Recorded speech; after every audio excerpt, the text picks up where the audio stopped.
Start off talking about Radu Dragusin, as there's been some more reports regarding him. And the reports claim, the reports are from Alistair Gold saying that Radu Dragusin is now expected to depart this summer. There's plenty of clubs in Serie A looking to take the Romanian back to Italy. So that's good. That's a good sign that there's plenty of interest in him. I always thought, there would be, to be honest, especially in Serie A. And I think with the reports that Spurs are trying to get Van Hecke and very serious about it, it makes total sense. Yeah, considering that it probably spells the end of Romero as well. Dragusin is probably even an afterthought after that, if we're being honest. I don't think that De Zerbi, he's a De Zerbi kind of player anyway. Even if we had a shortage of centre-backs, he would probably be the ones to make way for someone else to come in. So he was never going to stay. I don't think it's worked out here at Tottenham. I don't think he's good enough to be a Tottenham player, if I'm being honest. So I think we get a fee for him, whatever it is, and we sell him and we move on. I think it's probably a lesson in recruitment. I think it's a lesson in when we have to look at why we signed him and learn some lessons about what we were looking at, because we got this one wrong, I think. I know he had the ACL and all this kind of stuff, and obviously contributed, don't get me wrong. And maybe if that didn't happen, we would be talking about him a little bit differently. But for me, even before the ACL, he wasn't good enough, to be honest. He wasn't the right player, especially for Ange Ball and now for De Zerbi Ball. So I think this transfer is probably one of the ones you look at as a big failure in recruitment, as why we'd signed off on a £30 million player that was a complete, total wrong fit.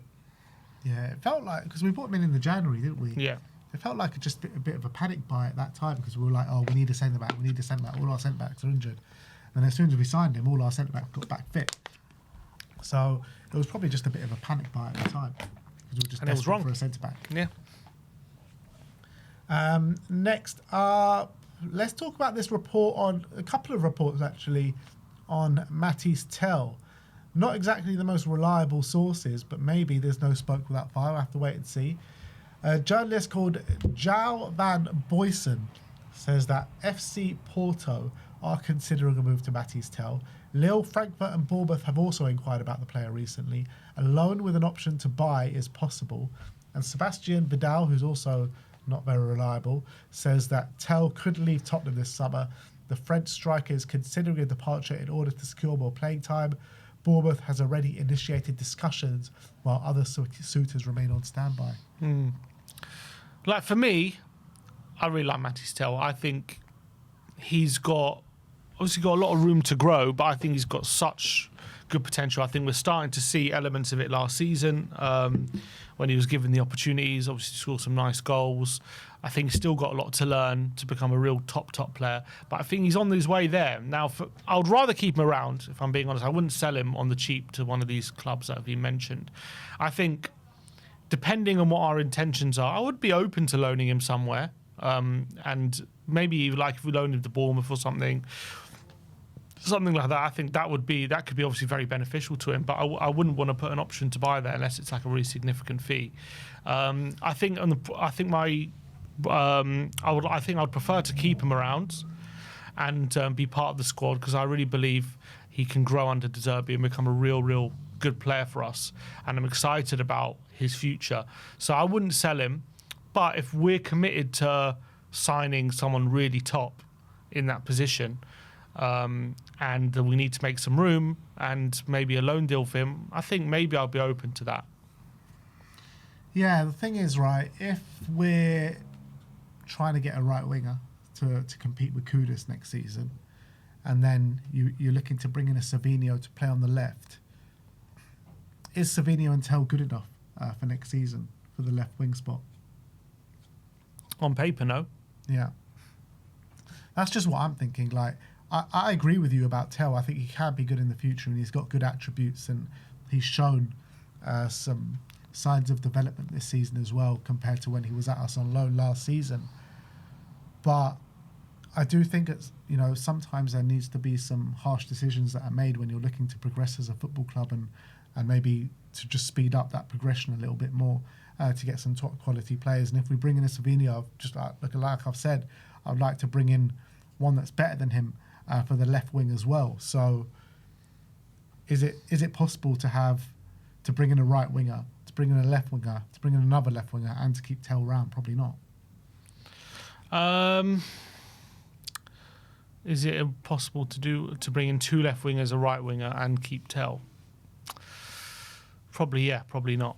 You'd probably have to let go of someone. Obviously, Odebear can't be sold as well because he's injured. Yeah, I think that's fair. I'd rather loan him if we are getting rid of him. I wouldn't want to sell him permanently unless we get a really good offer. I don't think I would sell him permanently. But as I said, I'd be open to maybe a loan if we're looking to get someone big on the left wing alongside Savinho. But I think I'd rather keep him. Having said that, about potentially looking to let him leave, if it's true and Bournemouth are interested in him, then maybe we should keep him because Bournemouth got their scouting spot on. What about a swap deal for Alex Scott? Yeah, I was just thinking about that actually. Like, I wouldn't be against it. I mean, I'd prefer maybe a swap deal for Krupi, someone like that. But yeah, I don't know. Look, in an ideal world, I would like to keep Tel. I wouldn't mind seeing him out alone, but I'm talking about keeping him for the future because I think he can develop into a really good player. But if some harsh decisions are going to have to be made, I wouldn't be totally against it, depending on who the replacement would be. That's kind of where I'm at. I don't think we sell him personally. I think he stays. Probably. I mean, yeah, you're probably right.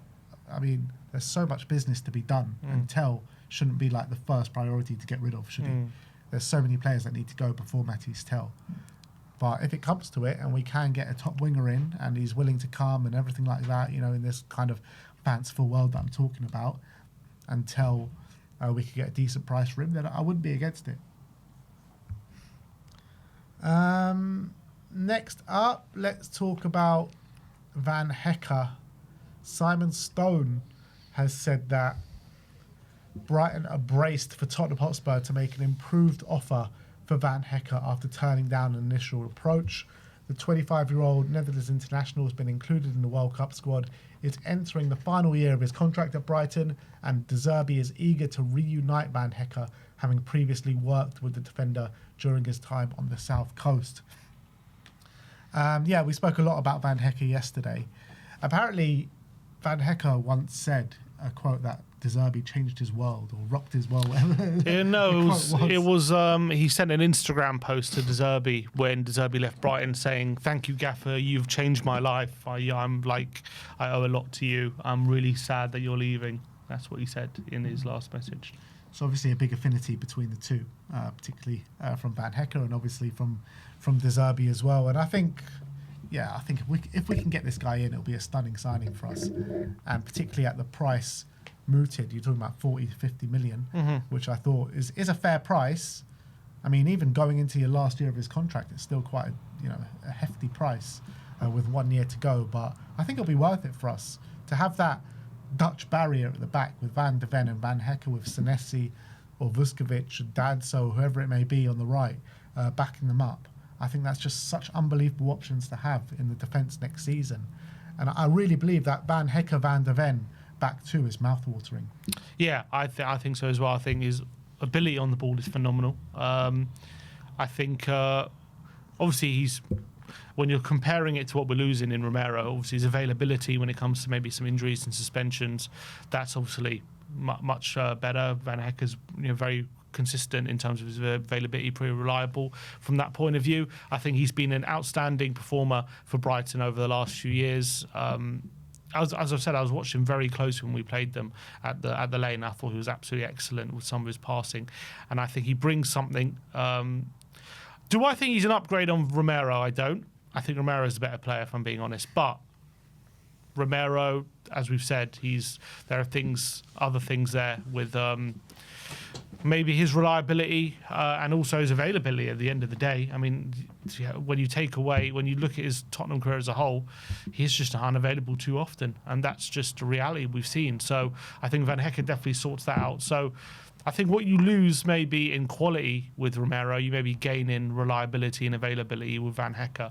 I think Romero's just he's a better player in most aspects. I think defensively, and I think on the ball he's a better player than Van Hecke. But to get a player like Van Hecke who's not a massive drop off on Romero when it comes to on the ball, which is hard to find, is something really good, and that's a massive plus as well.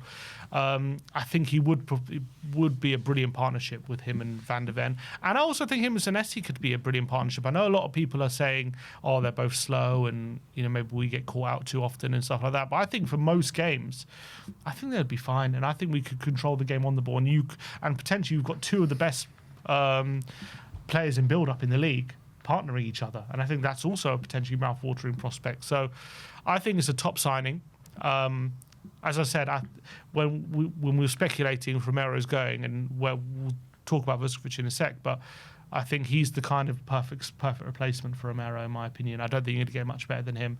And it's a bonus that he knows De Zerbi. They get along very well, and he doesn't hopefully won't have to have too much of a learning curve to how De Zerbi wants to play football. So I think it's a very exciting signing. And I also think, I agree with you, paying the money, even though you could argue paying 45 to 50 million for the player 1 year left in his deal was a bit much, but I think you're paying a bit of a premium to get ahead of the competition, get him in now. Don't negotiate too hard to let this deal rumble on, because then you do risk the likes of Chelsea, Liverpool coming in and swooping in and us missing out on him, like maybe we've done before. Obviously, they can still do so, but we've stolen a march on them, and there's a reason for that. And hopefully, we can get this deal signed before the World Cup. That'll be brilliant. So, I think you pay a premium now, get the deal signed, and not leave it up to chance, in my opinion. So that would be obviously a really good piece of business. But obviously the question marks leaves to what we do about Vuskovic if this happens. Yeah. That we've been, talking about, do we bring him in first team? If Van Hecke signs, there's not much space for him, is there? And do we look to loan him out again? Is it a case of if we get a massive offer, do we sell him even? What do we do with Vuskovic? Yeah, it's a difficult one. It really is a difficult one, because I want to see Vuskovic come in and start next season. I really do, and I might even prioritise that over bringing in a Van Hecke for next season. But if it's a possibility that we can have a Vuskovic just as backup to Van Hecke or in rotation with Van Hecke for the right centre back, I would take that as well. I think that's unbelievable to have. And have maybe Danso just, filling in behind them, or even sell Danso. So that's what my preference would be. I think my number one preference would probably bring in Van Hecke and have Vuskovic alongside him, or not sign Van Hecke at all and just prioritise Vuskovic's development, because I think Vuskovic probably definitely has a higher ceiling than Van Hecke, and I think we'll reap the benefits of it long term for sure. So look, if it means selling Vuskovic, I'll be massively against that. I really would be.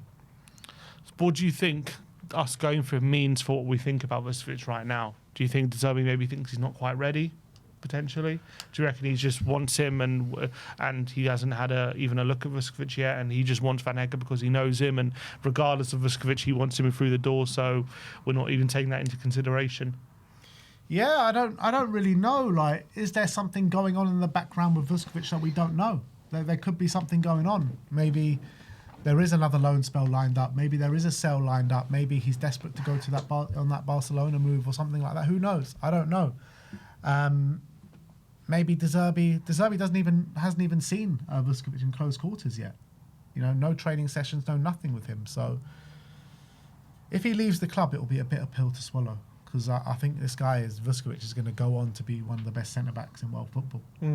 I think there is a case to be said that when it comes to Vuskovic, he's been playing for Hamburg, brilliant. Don't get me wrong, he couldn't have done any more with his loan to prove that he's ready for the first team. He couldn't have done anything more. But what I would say is, when you're talking about, like, say, Van Hecke and Senesi, they are players who have played in teams who play attacking, high octane, risky, high line kind of football, and obviously they've done a really good job in those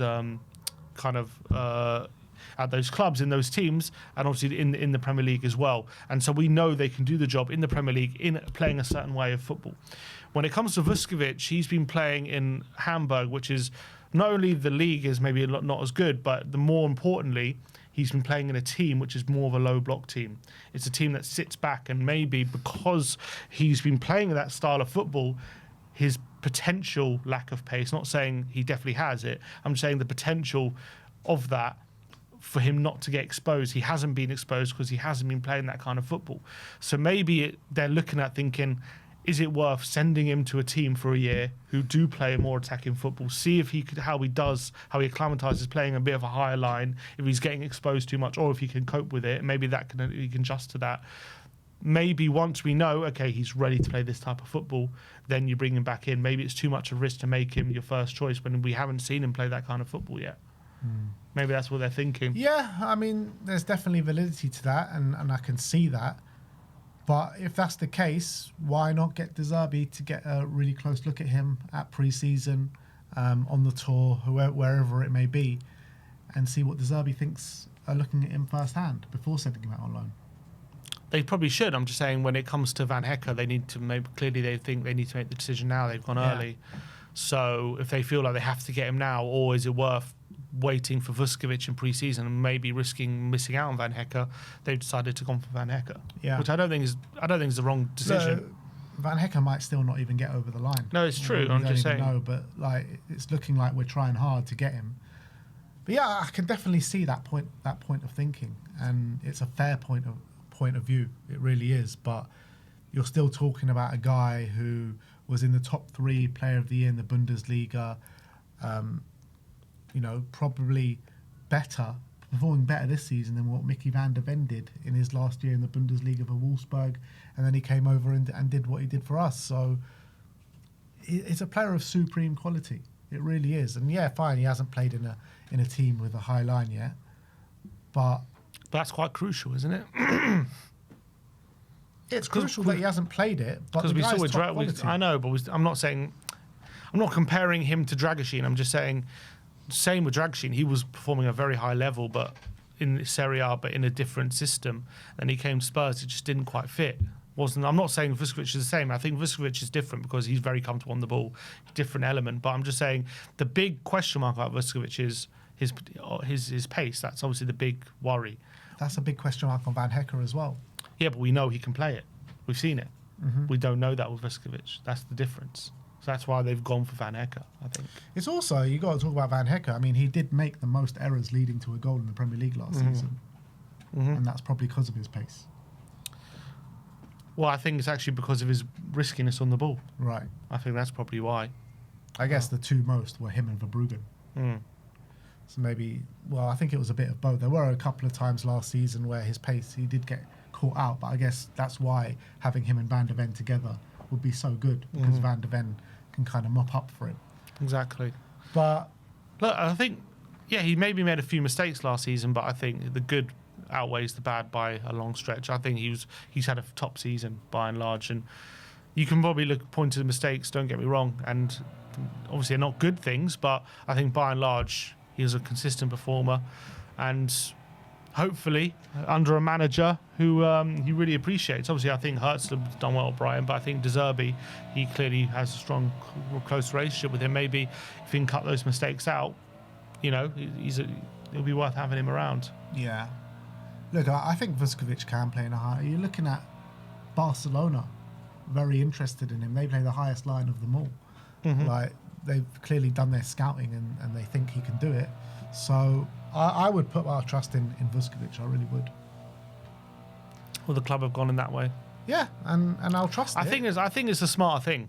I think it's the smarter thing to sign Van Hecke. I think that's if we're talking about risk, the element of risk, I think especially not even given Vusković's age, you're unsure about him playing in a high line and all that. I think obviously Van Hecke is much less of a risk, but the potential upside is you could save a bit of money, and Vusković's ceiling is potentially higher than Van Hecke's. So the long-term gain might be with Vuskovic, but if you're talking about in the short term, can we get us up the league next season? Can we get a defender who's reliable and can play we know can play this league, can play that kind of football, and you're more guaranteed to climb the table? That's with Van Hecke, in my opinion. The reality is we should have both of them for next season. That would be the most value to us. You know, keep training up Vuskovic, give him the minutes when we can give it to him. But, you know, I don't think Vuskovic will want that. That's the Vuskovic thing. wants to be a first-team player. As I've said, I think when you hear Vuskovic talk, his priority clearly doesn't seem to care where it is. I mean, obviously to a certain extent, but his priority is to play. That's his priority. That's what it seems to me. So if he's not going to come and play here, then he's going to find somewhere where he will play. Yeah. I guess maybe the best thing is just to loan him out then. Give him another loan and then see where we're at next year. And But give him then a contract. that can bring up, you know, problems in a year's time. We'll deal with that in a year's time. Yeah. Most importantly, give him a contract, make sure he signs it, send him out on loan again to a team who does play attacking football, see how he fares, and then assess it in a year's time. I would never complain about bringing in a top quality player, and I think Van Hecke is a top quality player, so I'm delighted of the fact that we're looking to bring him in, and this is the kind of players and calibre of player that we're looking to bring in. I am just slightly worried about what we're going to do with Vuskovic, and I said midway through last season I don't think we're ever going to see him in a Spurs shirt, and I'm starting to feel like that again. Someone says loan him to Brighton. Yeah, let's do that. Let's do that. Perfect. And then last but not least, we're going to talk about a player called Martin Baturina of Como. There's been a report from Pedro Almeida that says that Tottenham have presented an offer of around 50 million euros to Como for Martin Baturina, a Croatian attacking midfielder. I mean, I literally never heard of him before today, so it's hard to comment. Attacking midfielder, obviously, they play with two because they got Nico Pats there. So I think maybe they play them together. I've seen some of his stats, and he seems to be very creative. But he did get 6 goals, 3 assists last season. I don't know. I'm guessing he's in the World Cup for Croatia, so we could take a look at him there. We do need another number 10, and we were linked with him, and we're linked with a guy from Napoli as well who hasn't played that much, but apparently he's also very good. So Bulgaria, yeah. Maybe apparently those reports were rubbished. Well, yeah, it's not true, but you know, there has been links with other number 10, so I wonder if that's something we are eyeing up over the course of the summer, just someone who could do that. I think the best way to play would maybe be signing someone who could maybe play the wing and the 10, or maybe a bit of a versatile player. I don't know much about this guy. Obviously, Como had a brilliant season themselves, and working under Fabregas, he probably helped develop him. Playing in a very attacking team, so he's very used to playing that kind of football. So that's something to note, but I don't know much about his. A lot of people in the chat saying he's a baller.